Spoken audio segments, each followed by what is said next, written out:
from the vault, high atop the pastoral center of the Diocese of Camden, you're listening to Talking Catholic. Happy Friday, everybody. You are listening to Talking Catholic, the official podcast of the Catholic community of South Jersey. I don't know if I should say Happy Friday, Mike. Yeah, I wouldn't let people know that we're recording this on a Friday. You never know. They might listen on a Saturday or a Tuesday or a Wednesday. I like to believe everyone listens the second these things come out, but I know better. Well, happy day, everybody. I currently have 102 unlistened to podcasts on my phone right now. I'm sorry to Dr. Tyson and the folks at Doug Loves Movies and the Jesuitical podcast and the, let's see, I think I still have a 538 Elections podcast I haven't listened to yet. So, wow, the elections? Yeah, the Elections podcast. And Professor Brian Cox and his podcast on BBC 4, I think.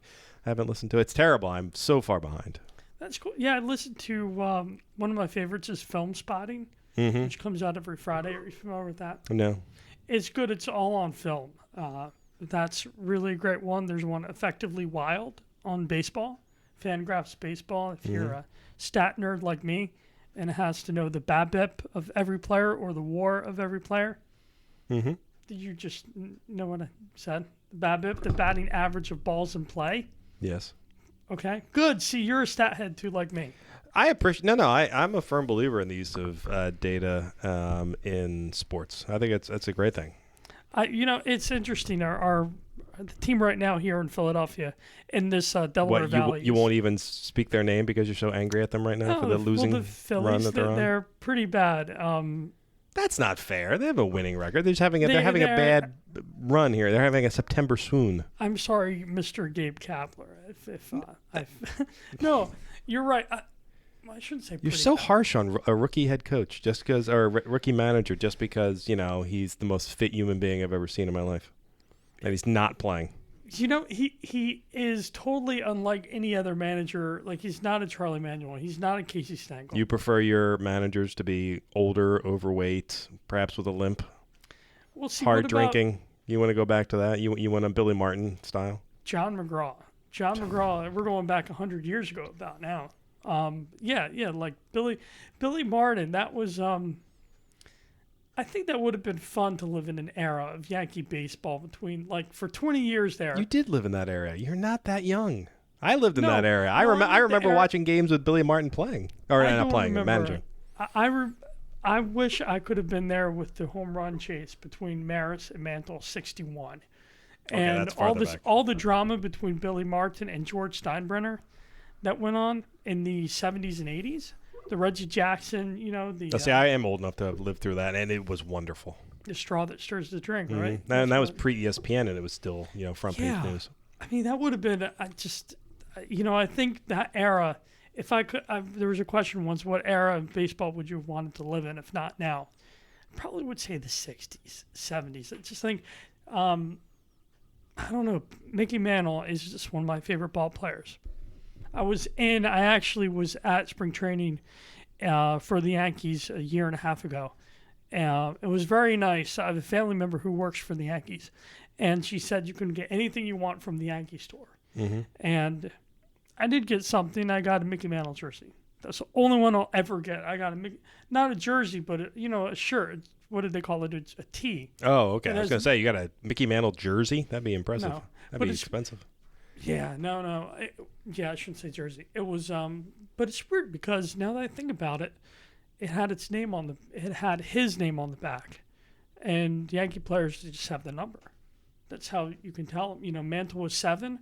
I think Ruth was 2. Gehrig was 3, or maybe 3-4. I hope. No, Ruth was 3. I thought. Then Gehrig was 4. Because I think Ruth and then Gehrig in the lineup, Murderers Row. Right. With so all good stuff. And that's 4 minutes of baseball talk that nobody ever thought they'd be listening to on this podcast, this religion podcast. And Mike Lasky isn't even here to appreciate it. No.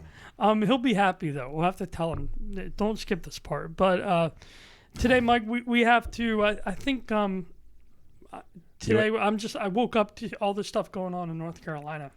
Oh, It's, the hurricane Hurricane coming. Florence. Yeah. And for anybody, sad. for those news watchers who are complaining about the news and saying, oh, we heard this was going to be the worst storm ever. It was a Category 5. It was going to be catastrophic. And by the time it got to the shoreline, it's just a Type 1 hurricane. And that's still... that's still devastating. And on top of that, this is even worse. This is going to be more akin to a superstorm Sandy, where it just sits over the shoreline for days. It's going to be awful. So just because forecasters said it was a Category 5 and it's down to a Category 1, that doesn't mean that it's not newsworthy and that you shouldn't have got out of Dodge. These things are not to be trifled with. For those of us in the Jersey area who can attest to the fact that there's no guarantee that you're going to get walloped by a huge storm, but when it comes, it can be devastating. Nobody expected Superstorm Sandy to be as awful as it was, so it's better to be prepared and bug out for a day or two, and God willing, it fizzles out, and then stay and unfortunately get walloped by a major storm. But I can understand the people who do want to stay because it's their home, it's their community. No, I can't understand it at all. There is no rational thought that should lead one to stay in the middle of a storm like that. None whatsoever. Nope. I guess the feeling on them is they don't want to leave to go, and then they don't want to come back and see what's happened. Nope. They'd rather be there. Nope.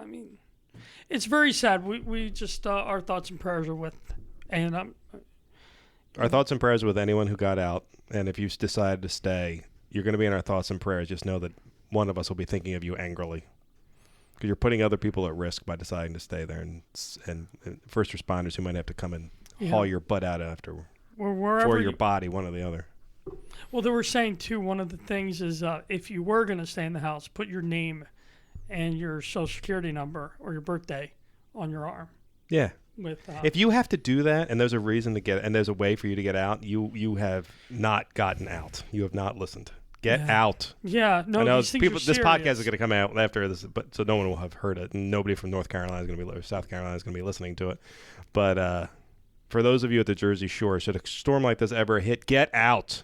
Yeah, I remember when Superstorm Sandy to Long Beach Island, the place I go to every year. The devastation there was horrible. Like, the innards were ripped out of the houses. Yeah.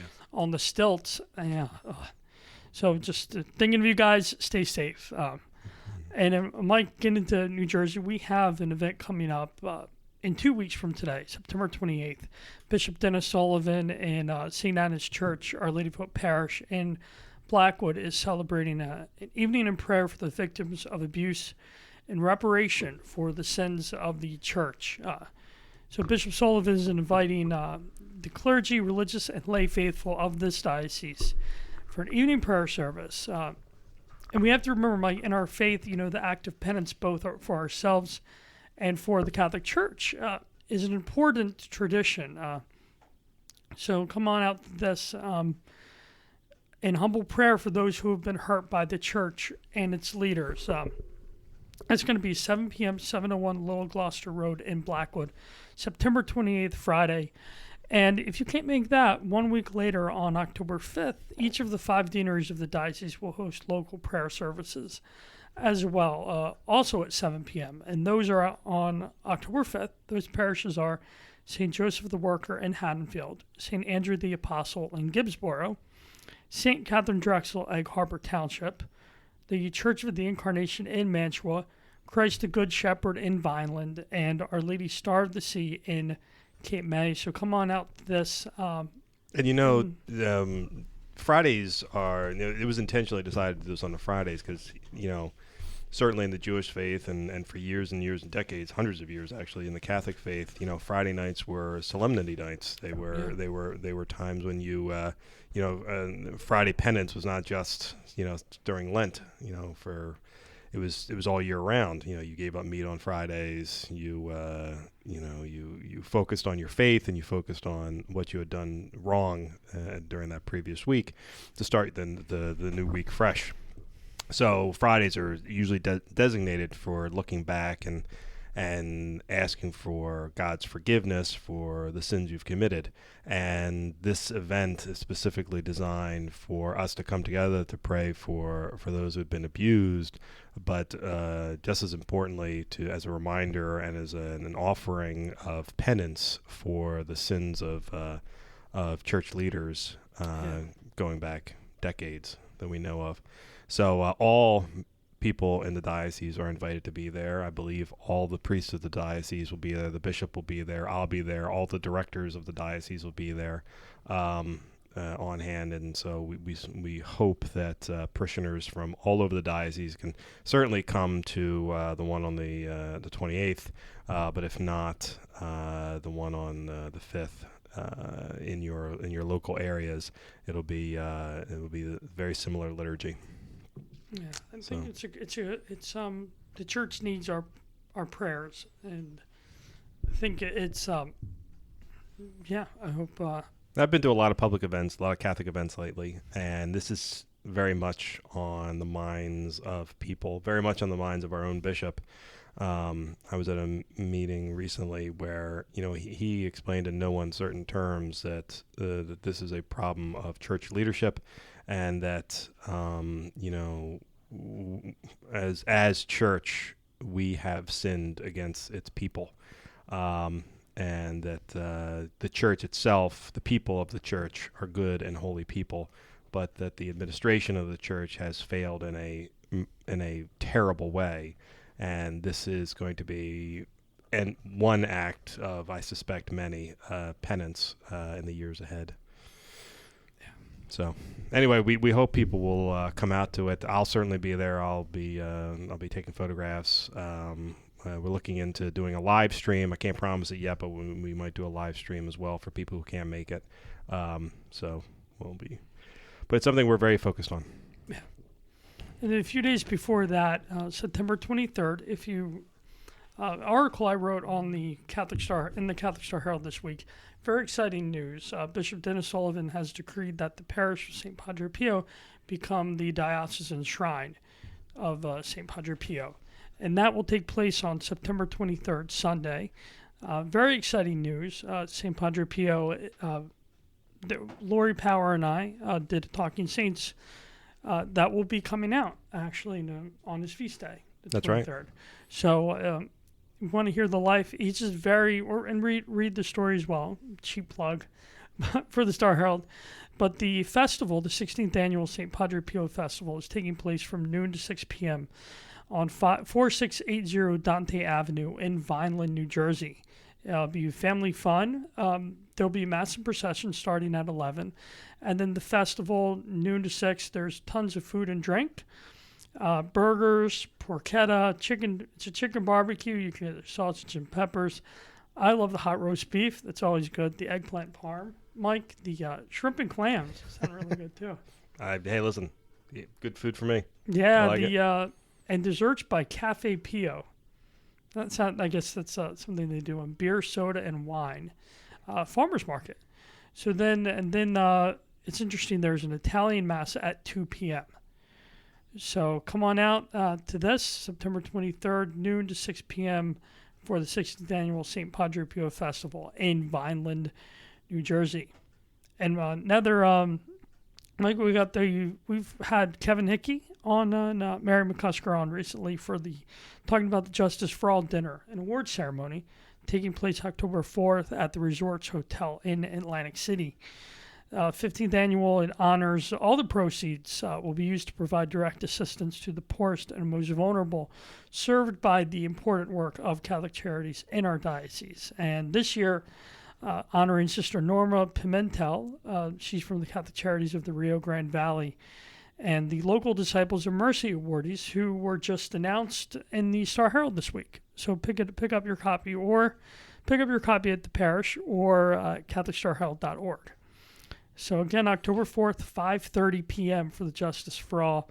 For tickets and more info, go to www.catholiccharities.org/JFA2018. And it really is just a great event. On top of everything else, it's got great food. The dinner there is wonderful, and Resorts does a great job of hosting us. It's a great facility. It's a really fun evening of it's both fun and educational. If you've been wondering what's going on if you want to really know what's going on down at the Mexico-Texas border, it'll give you an opportunity to hear the first-person accounts. We've had a lot of people from the diocese go down and take part in helping at the respite center that's run by Catholic Charities, and it's really great. I've read some of the stories. I've met the people who've come back, and they've all been really moved. So I think you'll find it interesting. And Sister Norma is doing good Catholic work down there. Yeah. There's no political point to any of this. It's just helping people who are in need, and I think from that angle alone, it is worthy of note and of interest. And if you're so inclined, you would be a very welcome guest at the event. That's another. We did the podcast back in June, I think, or May, with the students from Stockton and Rowan who went there. Mm-hmm. So just listen to that. Every episode here is archived. And Mike, on Saturday, October 13th, the Marian pilgrimage to the Basilica of the National Shrine of the Immaculate Conception in Washington, D.C., with the new Trinity Dome mosaic. Come on out for this. Join the diocese and Bishop Sullivan. There will be Holy Mass in the Great Upper Church, sacred music concert, procession of parishes, Holy Rosary, recitation of the Rosary, different languages, the Sacrament of Reconciliation. And come on out. There's more info in your Star Herald this week. Plugging that too.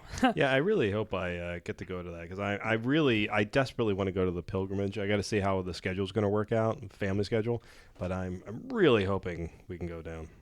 I mean, we can pray to Mary that she can find a way.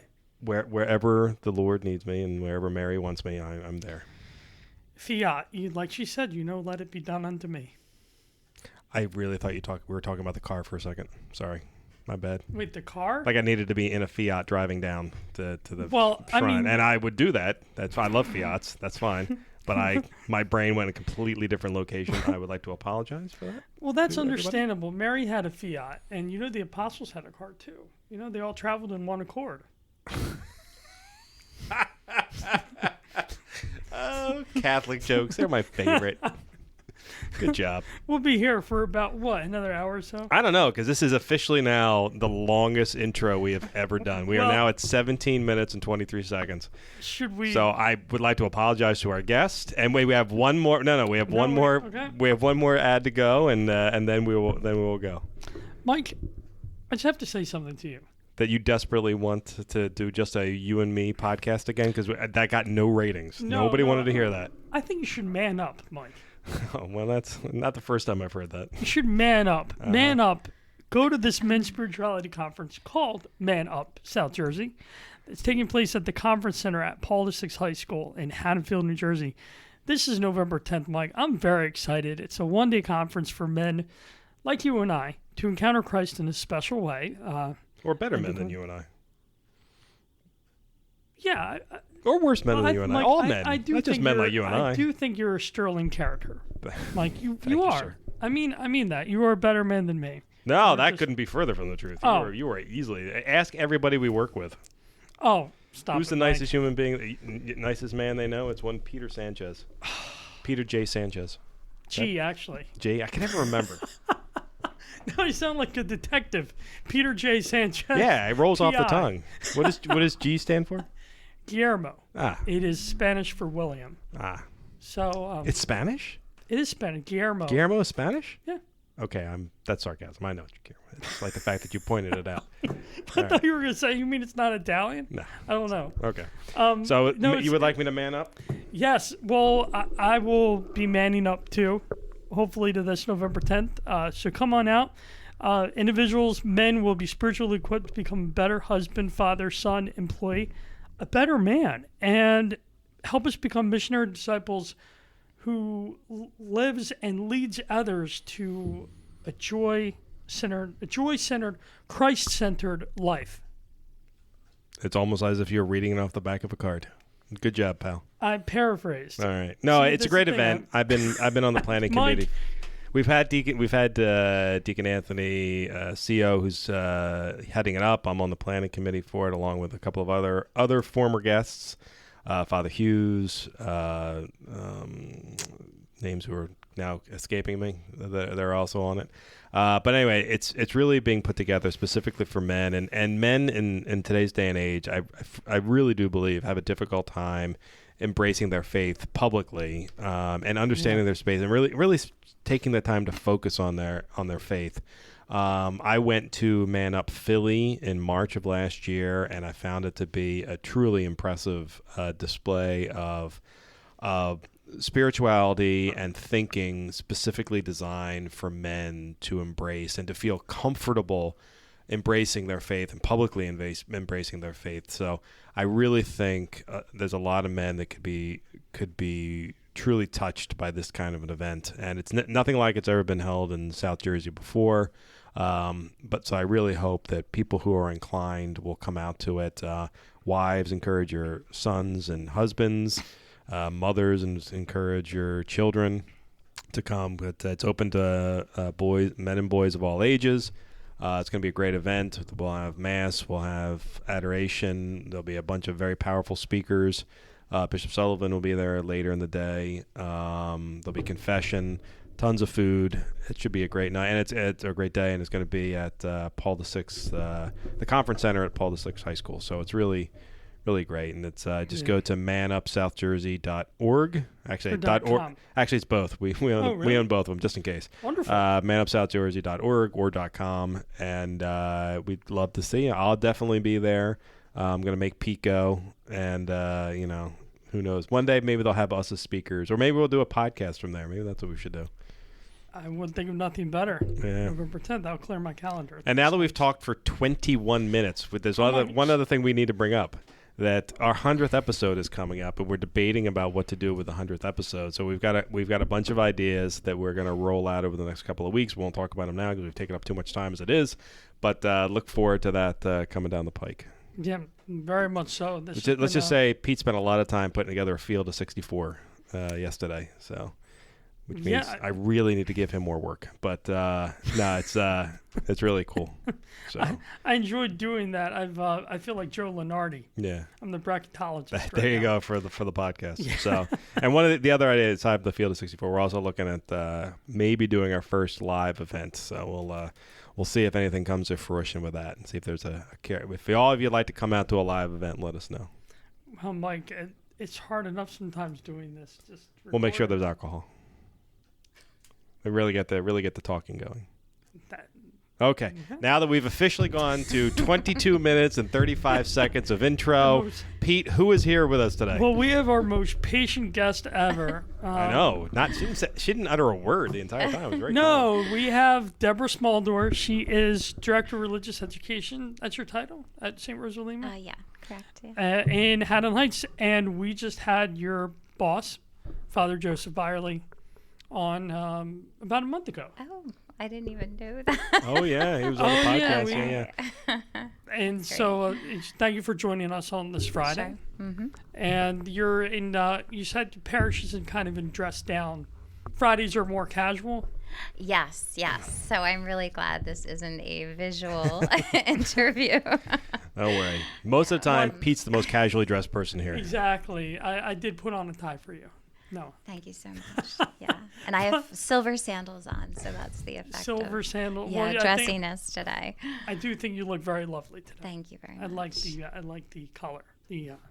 But so still in summer mode a little. Yeah. You know, that's Hey, Cecily Tyne, and I came home last night late from an event, and my wife had the channel, the 10 o'clock news on Channel 17, which is the 6 ABC news, and I saw Cecily Tynan giving the weather forecast, and she was in white, and I was like, it's after Labor Day, breaking the rules. No, yeah, absolutely. Wow, where did that come from? Oh, it's old etiquette from 100 years ago, 200 years ago. It doesn't mean anything, but no white after, I guess, because the summer's over.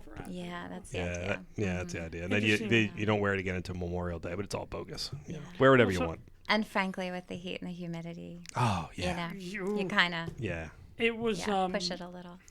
My parents have not had they finally got back air conditioning in the house, but they didn't have air conditioning during some of the hottest. So when I was visiting them, it was pretty steamy. Just, Yeah. I don't know. God bless the people. You know, it's amazing how people were able to do it years ago. I mean, it got pretty hot and humid. But Deborah. Deb's fine. Deb, Yeah. Okay. Don't have to be so formal. Yeah. Well, then, Deb. Peter, do you have anything to ask Deborah? Michael? I think so. So, Deb, talking about summer here, you finished Vacation Bible School. I did. Yes, I did. And how was that? Actually, it was wonderful. I gotta say, I always say VBS is just FUN with a capital FUN. It really is. I mean, it's sort of like a microcosm of what we do all year, if you will, you know, just because it's a week. It's a tiny little week, but it's intense. And the children are just so beautiful, and it creates sort of not a whole different experience, but because the day is longer and you have your different components, you know, your crafts, your recreation, your music, your teaching, your faith teaching. And then there's one more. Snacks. We couldn't forget snacks, sure. the beloved Absolutely. snacks. Yeah, right. Yeah, it just allows, just to evangelize in many different ways. So even, honestly, our snack time, they do little things during snack that focus on the theme. And so we have been very blessed. The last 6 years, we have moved to a Catholic VBS, which is actually unusual to find. There aren't that many out there because most of our Protestant brothers and sisters have really done, quite frankly, a really good job of evangelizing through VBS. And so we've been catching up a bit, the church, but there is a group called Catholic Chat, which is actually, it's an organization, I guess. They're on EWTN. It's a family that homeschools, but they have their own show on EWTN. And they have, I think, at least 6 children that have grown up on the show. And it's actually, for those of anyone out there listening that has children, it actually is pretty good. I think little ones especially would really enjoy it, up to maybe 8 or 9, Wow, really? But in any case, they've developed these Catholic Vacation Bible Schools. So this year, for instance, the theme was Cool Kingdom Party. Mary brings me closer to Jesus. And each classroom was a title of the Blessed Mother. So you're decorating in a kingdom theme, and you're also decorating in a title of Our Lady, which, getting a 4-year-old to know that Mary's, one of her titles is Star of the Sea, is kind of cool. Yeah. So it just really does focus the kids into the heart of our faith and the essentials. And then we've built into our program Eucharistic adoration. So we even introduce the little ones, the 4-year-olds, to adoration during the week. And so usually that's on Thursdays. We give a little catechesis on it. And then we are blessed at St. Rose to actually have adoration of the Blessed Sacrament every day from 8 in the morning, after the 8:30 Mass till 8 at night. So we have the little ones, then they come into our parish lounge, they get a little catechesis, and then they go through the rectory into the chapel, and then they're in there. And it's just absolutely beautiful to see these little 4-year-olds kneeling before Jesus. And it's very simple. We don't keep them in there long. It's maybe a little 5-minute visit, if that. Yeah. And our youth minister, the last 2 years, has assisted in the actual prayer time, which is great because he's terrific with the youth. And so he just gives a little prayer and maybe a little song for them to sing quietly, and then they just have some quiet time with Jesus. So I think that campus that St. Rose campus really leads itself to it's a nice tight campus. It's one town block all to yourselves. Awesome. You can sort of move around on it. It really lends itself, I think, to being able to move from different parts to different parts. It's very relaxing as well. You got the garden. The garden is new, right? Oh, yeah. The garden they could probably, give you a whole new world into gardening from a Catholic perspective on a podcast. Because honestly, it's a whole science, a holy science. The flowers have different meanings spiritually that they've put into the garden. Wow. And they have different statues, of course, of the saints and Our Lady, and then different themes going on. And so, it's really an apostolate. And Deb, so how long have you had this position at St. Rose of Lima? I've actually been here, it was 9 years in August. So yeah, it's been a long time. Yeah, a surprise to me in a way because. Wow. And right now you're back into the swing of things with the fall semester? Correct. Yes, we just had our parent meeting on the 10th, which, thanks be to God, it was a really good turnout with the parents. It's an opportunity for father to talk to them as pastor and encourage them in the practice of their faith with their children. And then they meet the teachers at night. They get a face-to-face with them. Mm-hmm. And so that's always a blessing. And then we are actually doing something new this year. This coming Monday, we're going to do what we call a teacher in service. So rather than start up religious ed right away, we're going to be giving the teachers a little bit of a training. Mm-hmm. And it's going to be, we have one of my parishioners is a professional teacher from K to high school, and she has taught in the program. So she's going to be talking about what the first day looks like, more specifically how to get the children off in a good direction. We teach them 5 basic classroom courtesies, we call them, for encouraging a really joyful environment that's also kind of controlled and not crazy. And so she's going to be going over how to create that kind of space in the classroom, because we do use the classrooms at the school for our classes. And she's a very organized person. So I think it's going to be helpful. Our teachers are wonderful and they're very creative, very dedicated. I have to say we're very blessed at St. Rose. The curriculum is very solid. It's Faith and Life, Ignatius Press. And I love that curriculum because it gives the teachers, it teaches them the faith even as they're teaching it. So the kids are getting something really solid. Mm-hmm. They're really learning the faith well. Which I think was a concern in the past, frankly, in the 70s, 80s, 90s. I grew up in that. Yeah. And we've come a long way. We learn. It's funny. I'm one of the people that operate the diocesan Facebook page, and we got a message that came through the other day complimenting us on all the photos and stories we put up about our Catholic schools, but they properly chastised us that we have not been promoting enough and putting up photographs of our religious education, our parish-based religious education programs. And I had to write back to the person that you are absolutely right. I have done a terrible job of that. And I apologize. And the irony is that of all the podcast interviews, I think after Priest, actually, maybe not even. DRE, we've had more DREs on than I think any other person, and we love religious education. We talk about it all the time, and I've done a terrible job of doing this. So for all of the DREs who are listening right now and who have been on in the past, if you were able to make it through the first 27 minutes of the intro, and you're still listening, please, send us photographs that we can put up, and I'll say it to you too, Deb, or invite us out because we really do need to do a better job because we have such great religious education programs. And if you're listening, you're going, what's religious education? You go, well, that's what we used to call CCD back in the day is faith formation. Faith formation, whatever you're going to refer to it as, it's religious education now. And every parish has really great ones. And I know a lot of them that do work, and it was an oversight on my part. So aside from the podcast, we haven't been promoting it enough. So DREs, invite Pete and I down, invite the Star Herald down, submit us photographs, submit us stories, because we did something recently. I did something for Vitality about a great program, a great story that came through a religious ed program about a person with special needs, and there was a teacher doing one-on-one work with someone in a religious education program, and it was a beautiful story, and I think they ended up putting it in their annual report. But yeah, we have these wonderful DREs and religious education teachers, and there's so many of them, and it's all 99.9% of them it's volunteer work.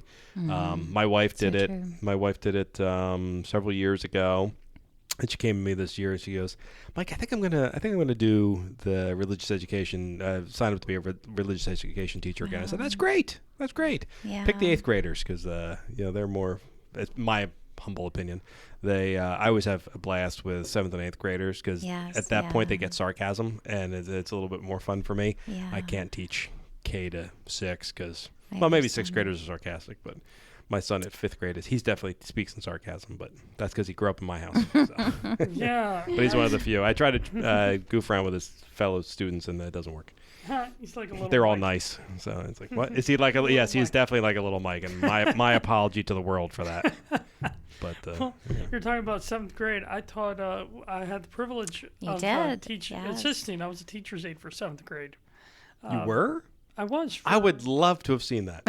Religious ed. It was great. I believe it. It was in our program. It was awesome. It was so much fun. I had the privilege of serving too under. I worked with John March, who's now a seminarian for the diocese. Just wonderful.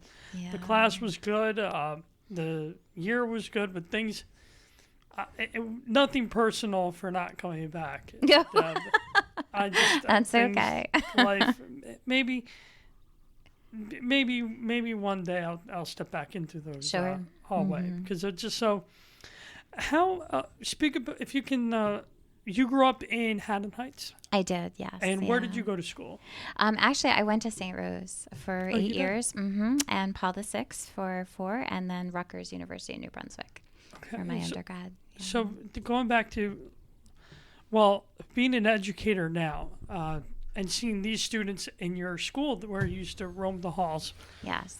What did your education at St. Rose, at Paul VI, at Rutgers, how did it prepare you now? And also, that's the first part of my question. The second part is, what's different in terms of what the challenges that kids are facing today, as opposed to when you were a student? Sure. Yeah.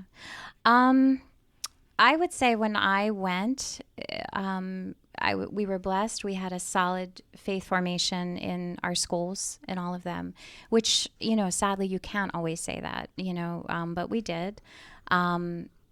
We had good examples of priests and pastors. We were very blessed, and our teachers. There was a real structure and discipline to the learning, which was helpful to me. We also we actually at St. Rose had started a youth ministry. I think Monsignor Callahan at the time was pastor. It was the first youth minister in the diocese that was paid. And so that started, I think, when I was in 7th grade. But that had a huge influence on me as well with my faith. And so that was a great gift, and enabling me to take the faith that I was learning in my head and transfer it to my heart and really enter into a personal relationship with the Lord.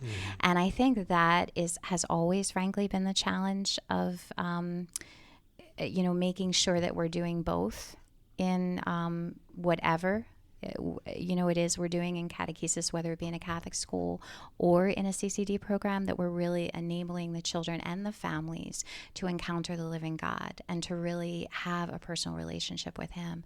What does that look like? How do I pray to the Lord? How do I hear His voice every day? That I really know He is real and He loves me and He has a plan for me. And I'm called to be a saint.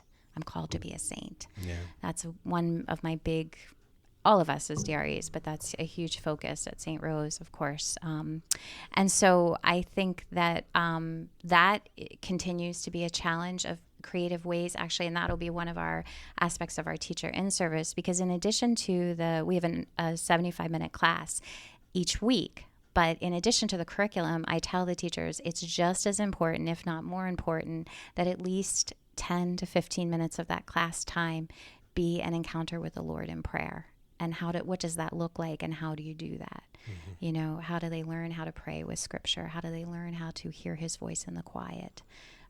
Eucharistic adoration, Our Lady, the Rosary, and to pray the Rosary, meditatively. What does that mean? So all those things that we sort of just can easily take for granted in our faith. I grew up 12 years with it, but yet I'll be honest, I didn't necessarily know how to pray and pray deeply. And it was sort of a trial by error. I remember one specific instance in youth ministry at a retreat, Eucharistic adoration all night, and just being in the chapel alone. Yeah. And He was there, wow. And those are the moments, and going in our chapel playing hide and go seek in grammar school during recreation time, lunchtime, and running in the chapel. And again, hearing His voice, looking at the tabernacle, He's really with us. So I think Yeah, that's one of the biggest things. And obviously, the culture is so busy and noisy. It's not just, actually, Father Byerly gave a wonderful Closer Walk with God a couple weeks ago. It's this thing he does 4 times a year, extended adoration on a Sunday with 2 spiritual talks in quiet. But the talk was on silence, the second talk. And I had just been on a retreat for 5 days on that, a silent prayer. But it struck me when he was talking about how even it's not just simply the absence of noise, external noise, but it's in the internal noise, that we can have going, our minds racing and we're thinking of all these things we need to do. And he also mentioned, and is it not so true, we've gotten to a place in our culture, and I think a lot of people can identify with this, you're in your house cooking and you put the radio on, There's 2 TVs going if you have a family, or even 3, The children sit down to watch a show and they've got their phone in their ear and they're texting. And they maybe even have their iPad out or they're gaming, on their. So we're just constantly being distracted. And I really think, the devil obviously has many tools he uses to try to pull us away from the Lord, but I think that's definitely one of them, is keeping us so busy that we don't have time to go within. I could not agree more. And I know, Pete, you do, just judging from your Instagram posts, I think you do a far better job than I of sort of embracing the silence in your life and trying to stay focused. But it's my number one problem. Even as it's, unfortunately, as a content creator of podcasts, we add to the noise ourselves. And I, in my own life, if I am trying to prepare if I'm going somewhere and I know I'm going to be doing a presentation or something like that, I have to turn off the radio in the car. Yeah. And I have to take whatever that drive that is in silence and just focus on what it is I need to do. Because if I have the radio on, or if I'm listening to a podcast, which I always do, it clutters my brain and I can't think about anything else. Now, in my youth, I did that intentionally because I had problems with anxiety, and I couldn't let my brain go because it would go off in all sorts of directions. But now in my seasoned years, my middle-agedness, I can actually center, and one of the things that I've really been wanting to try and do is a little bit more Catholic meditation, where I can just sit in silence. I think we had when we had the CFR sisters, I think they were talking about that silent retreat. And yes, that's who I was on. I was with Father them? Jeremiah Schrock, the CFR. Right. CFR. Wow. Yeah. And I remember thinking, that sounds like the greatest thing ever. Yeah. Like, I can't imagine anything. It would probably drive me insane for the first day or two because I know I have so many things I have to do. Yes. But if I could like bring myself over to it fully, I could see myself not wanting it to end. I want to bring him here. Really? I really do. Oh yeah. Because I went and it was all lay people that we were with, and all walks of life. We were praying 3 hours a day, and I kid you not, nobody in that room normally prays 3 hours a day. And it was broken up, and it was done in a way that was very, that was easy the week. But I thought, wow, this is so important and helpful just to learn how to remind us how to create that quiet space for the Lord, and just to be present, to adore him and to receive, to be ready for that. Yeah. I would love to find 5 days to do that, and B, I would love to be able to make that happen in my life, where I just could ignore every text message from Pete and just focus on focus on my relationship with God. But it brings me to it. We've, as I mentioned before, we've had a lot of DREs on, and I'm always very impressed. Not a single one has let us down yet. They've always had great insights and great stories. And I'm curious, how, to give you another 2-part question, how do you keep that energy up? And then how do you keep yourself aware of new techniques and new things you can be bringing to your students? Mm-hmm. Yeah, no, good questions. I think, frankly, the energy is kept up with daily mass. I really try to, that is the one thing in my day that I really try to make happen, which I know not everyone can do that.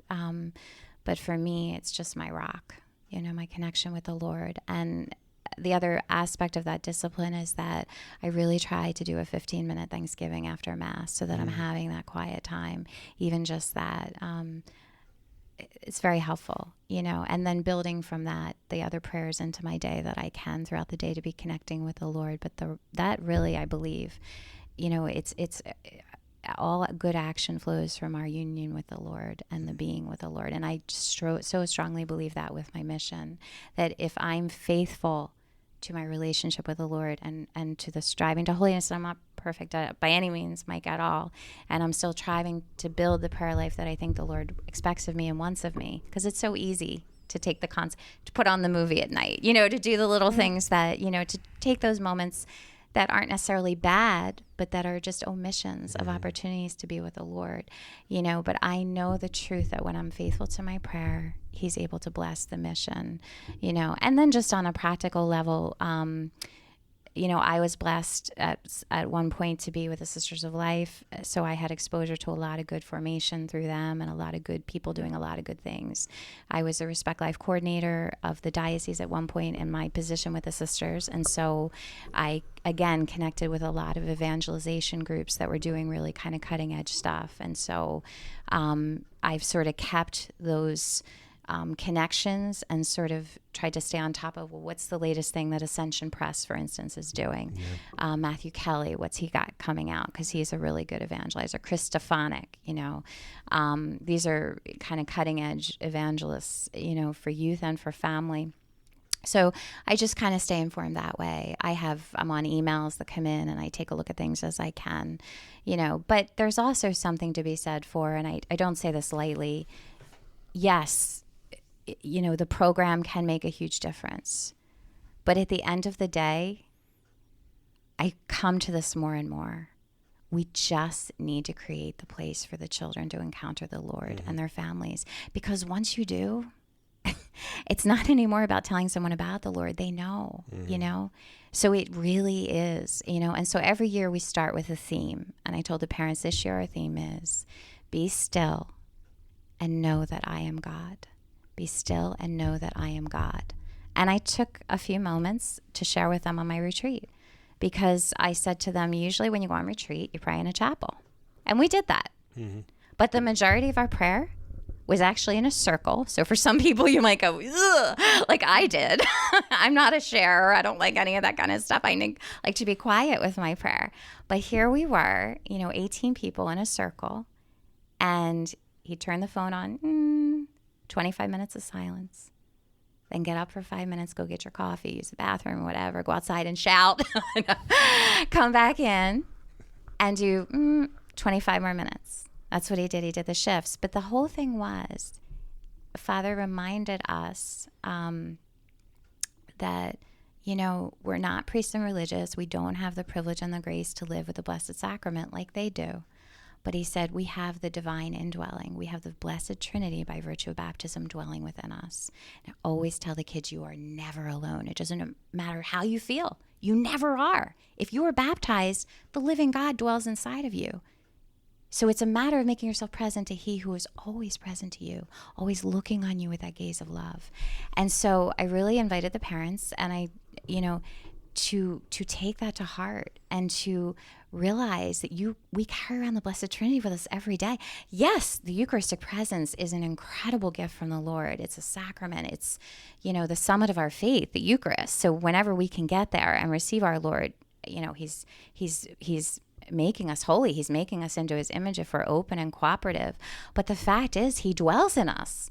And the more we make ourselves open to that, even if it's just 5 minutes a day, it can literally change our lives, So getting back to what you're saying, I'm sorry I went on a tangent, but the programs are good. That was a perfect tangent, by the way. Oh. I was as you were going on and on, I was like, part of me wants to end it right here because we can't top that. That was outstanding. Oh no.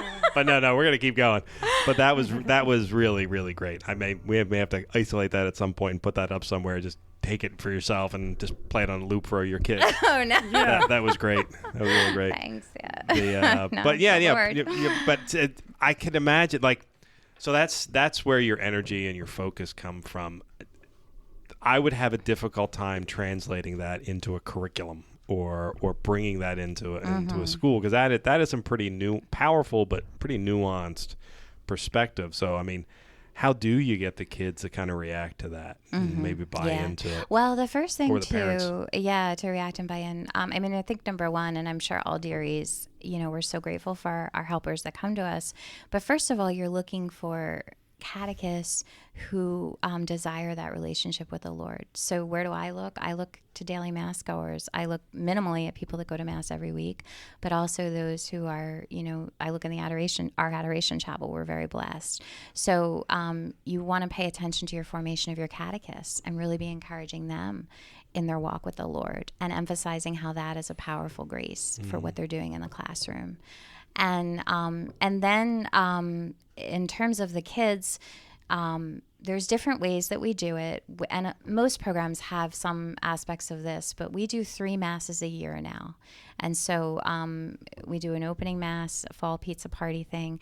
We started a Lent mass, which was just a very simple mass where in the fall mass, the children can volunteer to participate, as is appropriate, the church asks, and in the end of the year mass they do the same. But for the Lent mass, they don't volunteer. We enter into the mass, and it's a very simple daily mass. There's not music. We do the antiphons the church gives. There's more silence. The idea is to enable them to learn how to be practicing a quiet heart towards the Lord. And I take those moments before Mass to remind us that we're entering into the most powerful encounter with the Lord on the earth, that it happens 24 hours a day all over the world, that the graces pour out into the world, and that the Lord wants and needs them to unite their life with Him and to pay attention to the offertory. And when Father is lifting the Eucharist, they are offering their life. And I get very tangible with the kids. So if you got a soccer game you're worried about this week, if you got homework you're concerned about, if you have a struggle with a kid in class, if you're having a hard time at home with your chores, all your joys, all your sufferings, kids, you give that to Jesus, and He's able to make that bring grace good upon the world. So you try to take those moments in the big groups to be teaching the children in simple ways how to look at the Mass and, in the way that it really is, the most powerful thing we can do on earth for the Lord, with the Lord, for the world. And so the Mass is key. And then they all go to Stations of the Cross. So even our little first graders do Stations of the Cross during Lent. They go to confession, Advent confessions and Lent confessions, but we also bring them over for adoration twice in the fall and twice in the spring. And so, and then last year our focus was Our Lady. So I asked the teachers to do a decade of the Rosary, at least in the beginning of the Mass, at the beginning of the class, and a decade at the end, if they could. And so that's what we're going to be doing. At the teacher in service, we're going to be even more intentional about, I think, Lectio Divina, just that idea of them being quiet and picturing our Lord and then with a word or something. That's a little bit of what I'm going to be looking at for Monday when we have our thing. We have our teacher, actually, she gave a little bit of this in-service in the spring kind of as a test, and it was great because she started the in-service exactly the way she starts with her kids in class. So she asked us all for an intention and asked if somebody wanted to lead the Hail Mary and somebody wanted to lead the Glory Be and somebody wanted... The kids are very, they're very... they focus. They want to pray. Once you get them, I always, a key aspect that, again, we can sometimes overlook is placing ourselves in the presence of the Lord and emphasizing it's not that He's gone anywhere. Mm-hmm. It's that we have. Yeah. And so to intentionally place oneself in God's presence is to quiet oneself and to go within and if you have a favorite image of the Lord, to think about that or whatever helps you to, become quiet and, look at the Lord who is always looking at you with love. That's kind of the way I describe it. But I encourage the teachers to utilize that kind of language too. And I have a little pamphlet I've put together. I don't know if they all use it, but, we'll be going over it on Monday again. But yes, you have to... I think we all need the assistance. How do I start my prayer? Mm-hmm. Oh, yeah. I would agree with that. I mean, going into adoration, when you kneel down and you pray, you actually call to mind who's before you, that helps you to enter into what you're really doing. Because we have to remind ourselves, right? Because we can get up in the day and have a terrible morning, and it's as if we're not a Christian at all. Yeah. You know?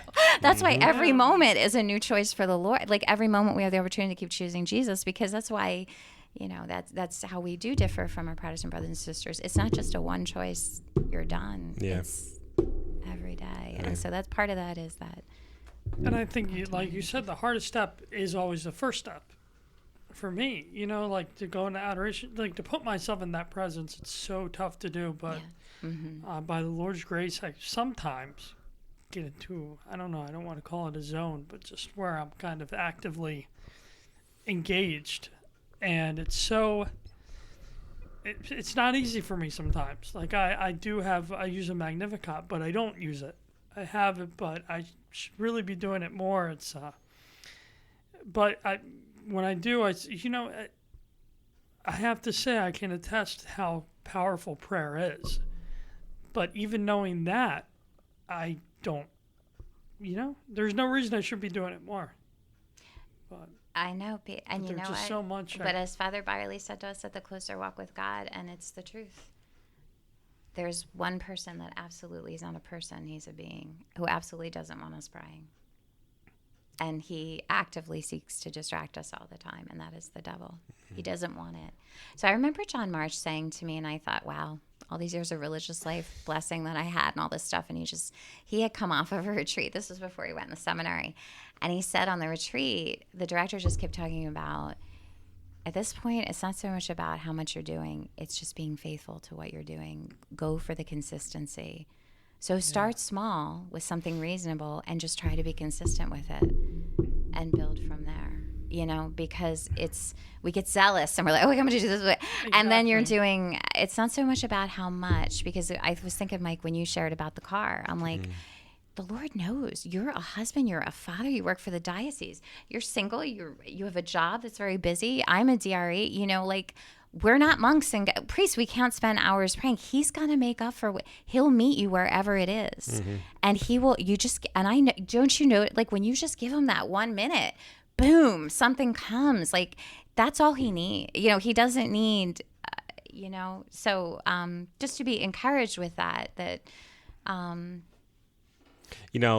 it's listening to you speak. I'm reminded that when we developed this podcast, I won't speak for Pete, but I'll speak for myself. Pete and I are neither vain enough to think that anybody's listening to this for us. However, maybe Pete thinks that, but no, I don't think I that. do not at all. But the beauty of this podcast is we have had wonderful Catholics on who are constantly talking about some best practices, and all I sit here with my pen in hand and my notepad. I'm like, I am stealing this idea, and I'm stealing this idea, and I'm stealing this idea, and I'm retraining my brain about how to think about things, because we always hear something new. I mean, Pete, this is our 85th podcast, I think, at this point, and we've talked to great, what I would refer to as Catholic intellectuals at this point. And we get these great ideas. Do you come away from these podcasts thinking, yeah, I got to start doing that. I really got to make this. That was a great idea. That's going to be my entrance into doing it. And I'll tell you what, the thing I picked up today, don't overburden yourself with trying to do everything at once. Don't be a zealot about it. Yeah. Find those small things that you can do. What John March said, find those small things that you can do and then do it consistently. Because I think that's always been my biggest problem. Like I've talked about this on the podcast before. At the beginning of Lent, every Ash Wednesday, I say I'm going to do the exact same thing. I'm going to read the Divine Office, and I'm going to do it every day for the month for the length of Lent. And I think this year I didn't make it day one. I wasn't able to do it. Like I was so over encumbered with other things, and I think my problem wasn't that I made a promise to do something every day. I think it was the promise that something I just couldn't keep up with. There was just no way I was going to be able to pray 5 times a day. So maybe I need to find that thing, and maybe I can grow it down the line into 5 times a day, but I need to find that small thing that I can do every day. Well, I don't know if you're like me, Mike, but I feel the same way. Like I'm saying, okay, I'm going to do this, that. But then when I don't do it on day one, I get discouraged. Yeah, and then exactly. I don't do it. Right. And so we got to take those baby steps to. And I also agree with Deb that there is this being out in the world that wants to do us harm and puts out a lot of shiny objects for us to fixate on instead of things. And I am just as I am just as likely to get fixated on that stuff as anybody else. As the guy who says, as he's been binge watching Battlestar Galactica every night for the last week, when I could be doing other stuff. I understand. For me, Mike, it's been Arrow. It's Arrow for you, yeah. We all have our, and I don't binge watch often, but for some reason I just decided to start rewatching the series, which I loved back. Came out in 2004. And I just got into it, and so much so that, and this is a digression, but Iron Fist, the newest Netflix Marvel series, came out, and I was like, I was about midway point of Battlestar. I was like, I'll take a break from Battlestar, and I'll watch Iron Fist. And I got 10 minutes into Iron Fist, and I was like, all right, I can wait for that. I'll go back. I may knock out the next 2.5 seasons of Battlestar, and I'll get back. But then I listen to this, and then I go, all right, do I need to binge watch 3 hours of Amazon Prime until 1 o'clock in the morning? No, I don't need to do that. I can A, go to bed, and I can B, maybe spend a half an hour of that time or an hour of that time, in meditation or in prayer or doing something else. And this is a good reminder. So podcasts like this are good reminders for me of okay, Mike, you're kind of losing your way a little bit. You want to refocus a little bit here. And all of us. That's why I love doing this. And I don't know if you're familiar with Father Tim Gallagher's work, but he's an oblate of the Virgin Mary, and he's done Discernment of the Spirits, the Examine Prayer. Those are books he's written. He also has videos on them. He's a master of the spiritual life. He was a spiritual director for the Sisters of Life a lot for our retreats and stuff, but he's a wonderful priest. And I remember specifically with his book on the Examine, which is basically, St. Ignatius said if there was no other prayer that he got rid of every day, or rather, if he could not pray every day, he for some reason, he was not able to get to all his prayers. The one prayer that he would never, ever, ever, ever, ever omit was his 15-minute Examine. I don't know if you're familiar with the Examine, but it's not about morality per se, although that definitely enters into it, but it's about walking with the Lord through your day and noticing the consolation times, is what he called the consolation times, Ignatius, which would be times when I was being drawn to the Lord, and then the desolating times when I was being pulled away. And that desolation could either be my own tiredness, or I wasn't feeling well, or whatever, or the world or the devil. He defines desolation in specifics. But basically, and then you sort of allow the Lord to show you, and you grow kind of in a knowledge of how he works in your life, and how the evil one or the desolating spirit, which is your own weakness, our own weaknesses, like the example you just gave is a perfect example, and I can readily relate. But one of the things he says in the beginning is that it's normal. We're all afraid to stop and just be. And even just recognizing that, like, I'm not going to want to stop. And just saying that, and like just acknowledging it. And that there's a fear there. There's always this, why not, And getting underneath of that, it's complex, but part of it too is he going to ask something of me that I just, and it's that short term of, and I know it, Hercule Poirot is going to be so good tonight. Well, here I'm praying on retreat, and I'm like, Lord, how could I have thought of any book or video, It's just, we're so forgetful as human beings, we really are. But our Lord he works with us. He's very patient. But the point is that even just to say, I'm not going to feel like, and just to know that can help. That's one thing I wanted to mention. And the other thing was when you were talking about, maybe I should do this and that. And but I remember Father Cantalamessa, who is the Franciscan priest that does the retreats for the popes often. He has a whole book on obedience. And at one point, Mother was giving us a conference when I was a sister. And he just speaks about, you want to live in obedience to God? Just try to train yourself every day. He said, just start small. When you're going to do things, just simply turn in your heart and say, Lord, I was going to do this now. Is that okay? He's like, it's not as if the Lord's going to be like, no, or what. But he said, if you don't get a sense that you don't do it, just do it. And he said, that's a way to just gently start conforming your heart to his more and more. So it's simple stuff. Like the phone rings, you make the sign of the cross. Holy Spirit, be present with me in this. It's small things. But even in that area, okay, Lord, these are the things I was thinking of doing. What do you think of them? Yeah. I really want to say the divine office every day for Lent. Is that really your plan? Well, I mean, really, and sometimes we don't know. We just try, right. But that can help. And the other thing I was just going to offer is a practical, I don't know if this is helpful at all, but I find that reminders, so like little things. My computer screen has a spiritual thing on it that I look at every day. My phone is very clear at the front of my phone, and I have an image of the Lord that I really like. It's tiny things like that. Yeah. I get something in my inbox in the morning that's what I look at first thing in the morning when I get up. That just it comes into my inbox every day that gives me a focus. Whatever it's going to be for you, it's just simple connection points through the day with the Lord. So it doesn't have to be rocket science. Yeah. But I keep forgetting that part. We shouldn't be too hard on ourselves. You know, where we just have to. I don't know. I deserve some hardness. I need to be a little hard on myself. Well, not too. I'm a good sinner. I need to be a little hard. But it's funny. It's as you were talking just yesterday, or not earlier this week. One of our other podcast guests happened to be in my office asking me a technical question, and it'd been bugging me because we talked about something on the podcast and I wasn't able to find what we talked about online anywhere. So it was Father John Fisher, and it was the direction of intention. And I'd found a bunch of the directions of intentions, but I couldn't find the one that he said. And I really liked the one that he said. I couldn't find it anywhere. And he was good enough he said it out loud. I was like, hold on, I'm writing this down. Hold on.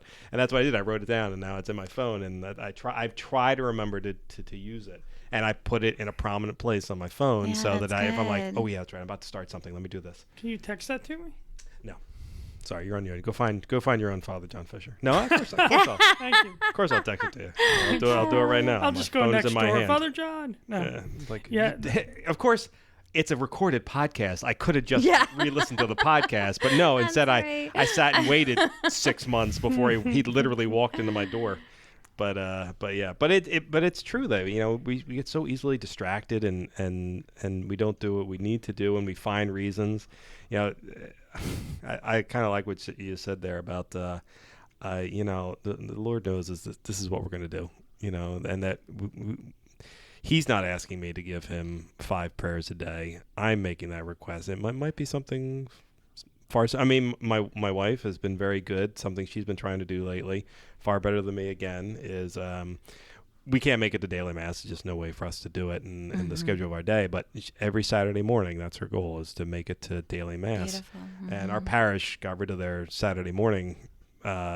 Shortly after making that decision, they got rid of their Saturday morning mass. So she was like, oh, I'm finding another church and I'm going to keep it up. Great. And God bless her. She's been doing it. Yeah, so, that is. But little things like that you can, not that that's little, but things that you can fit in your schedule, that's great. Well, and I don't want to scandalize you, but when I go to the gym, that's when I do the divine office often. Oh, really? Yes. It's on my phone. That's impressive. And and you're going to say, what do you do? Okay, I'm not this, but I do the treadmill and I put it on an incline. That's my workout, you know, and I get the office of readings in the morning prayer in when I'm at the gym. That is a really good idea. Wow. Not kidding. And your phone, like headphones? This is going to be really bizarre, but I always could. Today, I couldn't pray. There was a grasshopper in the chapel distracting me. Oh, that'll But for some reason, when I was at the gym with all the music, I can focus. Really? Like, I don't even need anything in I just zone right in. But that's just the way I am. It's just a weird thing. Well, I agree with that, because a gym that turns into white noise in about 10 seconds. Yes. A cricket just goes right into your brain. I had one ended up in my office this week. I'm on the 3rd floor. I don't know how a cricket got in here, but there was a cricket in my office. And I will say I've gotten kind of weird in my old age. I don't necessarily kill bugs anymore. Like, I will pick up a bug and toss it outside. Yeah. I don't know why. I've become less vindictive against the bugs, except when it's a cricket. And it's like, cricket, I'm sorry. I'm going to have to murder you now, because I just can't deal with that sound any longer. Yes. I felt bad too. I killed it. I was like, I feel bad about that. But I have to say, I was thinking the same thing. I don't know. I didn't know if I could kill the cricket. Now, a roach I can kill. They're from the fall. I swear they're from the fall. I hear it. There are roaches listening to this. Kidding. Like, I know. hey. Yeah, they're all going to outlive us anyway. It doesn't matter. Yeah, crickets are. That's the only thing that I spiders I don't have a problem with, anything, but crickets. I lived in a house down the shore that always would get a cricket infestation every fall. It would drive me up, and I would traps, everything. I had to do everything. And then I got a roommate who had a cat, and that cat became my best friend. That they do. Oh man, I would come downstairs and there would be cricket bodies all over the place. Yeah. Hobie cat, good job. I think We we're had going to a need to pet get a cat. cat for the Yeah, chapel. the cat is- No, because these crickets, Chapel like cat. I never noticed it before, but this fall Yeah. they've been in the chapel. They're in the heating system. Yep. So And I've those seen a new Instagram page, the Chapel Cat. Chapel cat. Oh, Yeah, Chapel just cat. call That's it always Chapel fun. Cat. I like it. Here's Chapel Cat on the Except, windowsill. of course, for people that have allergies coming in for Adder, that might not be so. Don't they have the hypoallergenic ones now? I think it's got I don't know about that. hairless cat. I don't know. I don't want to say No, I that. think they were maybe. Well, dogs. there are hypoallergenic dogs. I don't know if they're hypoallergenic cats. I don't know. Like poodles. Poodles usually are okay with people with allergies. Oh, But that's about okay. That's right. I forgot about It's that. just my cat would eat crickets. Yeah, Too. that's I they're mean, great. It's just she was great. She was, and they jump. Those suckers jump. What, the crickets or the cats? Both, Both. actually. Crickets jump higher than the cats. Well, yeah. We haven't had one in the house since we moved in. They're out in the garage, and I'm fine with them in the garage. I don't have a problem with that. But Right. I was not going to be able to do 8 hours in the office with a cricket chirping. That was Do you gonna be think your dog could get the cricket? tough. This new dog that we have? She's kind of nuts. I think she might. I think she might track down crickets. She might want to play with it. So Yeah. the cats want to. That's it. They use them as play toys. Like Yeah. Hobie would just whack it around. It was great. Yeah. I don't know if Molly would do that. That's a good question. She has taken out a couple of varmints in our backyard. I kind of feel bad for them, but I'm like, hey, listen, you went into a backyard with a dog. I can't help you at that point. Sorry, rabbit. Murder dog. Natural selection. That That's hey, what listen, Father Byerly would say, right? The hunter. that is exactly what Father Byerly would say. Father Byerly is probably listening to the podcast right now, which he's guaranteed he's not doing. I was just going to say no. No, he's not listening to it. However, if he's going to be like, oh man, what did they talk about, and how many of the Father Byerly stories were told? And I'm like, none, Father. You're fine. You're fine. And then the mics turned off, and we told them all. But anyway, well, thank you very much. This is now an hour and 10 minutes. Thank you Yeah. very much. It's been one of our DRE podcasts are always our longest podcasts, and for good reason. So I hope everyone was able to make it through that first 25 minutes of the news with Pete and me. But if they were, this was a great podcast. And Deb, thank you very much for coming on. And You're welcome. nothing but My best wishes pleasure. for you. You're welcome back anytime. Thanks. And give our best wishes to Father Joe. Will do. And this was great. And Pete, always lovely having you in the vault with me. Oh, likewise, Mike. This is fun. Great start to the weekend. That's right. And this will be up this evening, so that's good.